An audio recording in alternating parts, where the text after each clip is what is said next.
नमस्कार दोस्तों, स्वागत है आपका न्यूज़ टाइम के इस अंक में।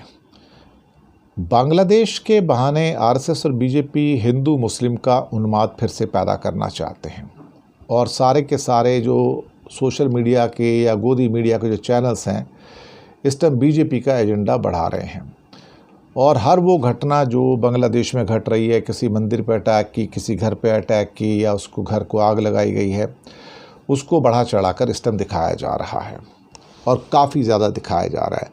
हालांकि मोहम्मद यूनुस साहब ने तो कह दिया है कि अगर आप ज़्यादा ये अटैक वगैरह करोगे तो मैं छोड़ के चला जाऊंगा, ये प्रधानमंत्री का पद या मुख्य सलाहकार का पद जो भी है मैं उसको छोड़ के चला जाऊंगा।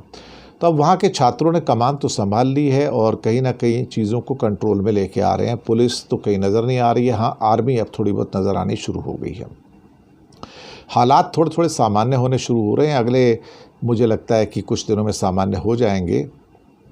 कहीं ना कहीं जो उनकी इकॉनमी भी अच्छी चल रही थी और जल्दी वापस पटरी पर आ जाएगी। लेकिन बांग्लादेश के बहाने आरएसएस और बीजेपी जो हिंदुस्तान में अपनी खोई हुई राजनीति है हिंदू मुस्लिम की और मुसलमानों के प्रति जो घृणा की राजनीति है उसको वापस से पुनर्स्थापित करना चाहती है। सवाल ये पैदा होता है कि क्या पुनर्स्थापित कर पाएगी। सवाल ये पैदा होता है क्या भारत के जनमानस के दिमाग में बांग्लादेश की घटनाओं का या हिंदुओं के ऊपर जो सो कॉल्ड अटैक हो रहे हैं उसका कुछ असर हो रहा है। मुझे नहीं लगता उसका कोई असर है, कि मुझे लगता है जो भी असर हो रहा है वो बीजेपी, आरएसएस, बजरंग दल या वीएचपी इन्हीं लोगों के ऊपर है और यही एक तरह से कहा जाए तो बहाने बना रहे हैं सारे के सारे। कुछ चैनल्स हैं जो सारे के सारे सुबह से लेकर शाम तक बांग्लादेश की पिक्चर्स दिखा रहे हैं। उनका मकसद बांग्लादेश के साथ दोस्ती करना नहीं है बल्कि बांग्लादेश से दुश्मनी निकालना है। मोदी सरकार ने तो अब खुलेआम घोषणा कर दी है कि हम तो भैया एक कमेटी बनाने जा रहे हैं और हिंदुओं के हित देखेंगे। तो इसका मतलब ये है कि अगर यही करना है तो फिर एक बात तो पक्की हो गई है कि बांग्लादेश से हमारे संबंध बिगड़ जाएंगे, क्योंकि एक तो शेख हसीना भी आ गई है और अगर हिंदुस्तान का गोदी मीडिया का चैनल सुबह से लेकर शाम तक अगर बांग्लादेश को गालियाँ देने जा रहा है और उसको लैम्बास्ट करने जा रहे हैं तो आप यकीन मानिए हमने अपने ईस्टर्न फ्रंट के ऊपर एक बहुत बड़ा दुश्मन पैदा कर लिया है और चाइना तो इसकी तलाश में था।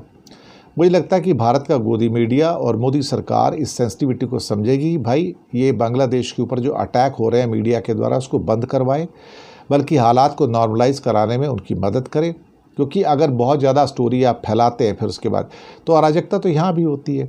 वहाँ करीब 600 व्यक्ति मारे गए हैं, लेकिन 600 व्यक्ति में जो अधिकतर लोग मारे गए वो सब मुसलमान हैं और बहुत कम लोग हिंदू मारे गए वहाँ पर। मैं आपको पहले बता दूँ, हो सकता है 10% हिंदू भी नहीं मारे गए, मैं आपको बताऊँ, ये हकीकत है। वहाँ पर 10% तो आबादी है हिंदुओं की, करीब 1.5 करोड़ की आबादी है बांग्लादेश में 17 करोड़ में से। तो मैं आपको बताऊँ कि 10% भी जो मरने वाले लोग हैं उसमें 10% भी हिंदू नहीं हैं। तो 600 लोग से ज़्यादा सुनने में आया कि जो मारे गए हैं उसमें 90% से ज़्यादा लोग जो मारे गए हैं वो मुसलमान हैं, वो हिंदू नहीं है। पर इनको समझाए कौन भाई अल्टीमेटली। और फिर जब अराजकता होती है तो ये होता भी है, वहाँ पे नुकसान तो कईयों को हो जाता है। अल्टीमेटली गुजरात के अंदर दंगे हुए थे तो उसमें 2000 मरने वाले कौन थे? मुसलमान थे, हिंदू थोड़ी मरे थे। हिंदू तो 40-50 ही जो ट्रेन के डब्बे में मरे थे, बाकी सब तो मुसलमान ही मरे थे। मारा किसने था? हिंदुओं ने मारा ना अल्टीमेटली उनको। तो दंगे फसाद तो हर जगह होते हैं, इसको भी एक दंगे फसाद के रूप में लेना चाहिए। आप ये कहोगे बांग्लादेश पूरा का पूरा हिंदुओं के खिलाफ चला गया तो मैं नहीं मानता। जो 16 मिनिस्टर उन्होंने बनाए हैं या सलाहकार उन्होंने बनाए हैं उसमें 2 हिंदू हैं, एक सुप्रदीप चकमा है और एक प्रोफेसर विधान चंद्र रॉय भी हैं, उनको लिया गया। तो मोदी जी ने तो एक भी मुसलमान को मंत्री नहीं बनाया, उन्होंने तो अपने 16 मंत्रियों में 2 हिंदू मंत्री बना दिए, तो वो तो ज़्यादा इंक्लूसिव हो गए। जो कह रहे थे कि वो हिंदुओं के खिलाफ हैं, भारत के खिलाफ हैं, तो ऐसा नहीं है।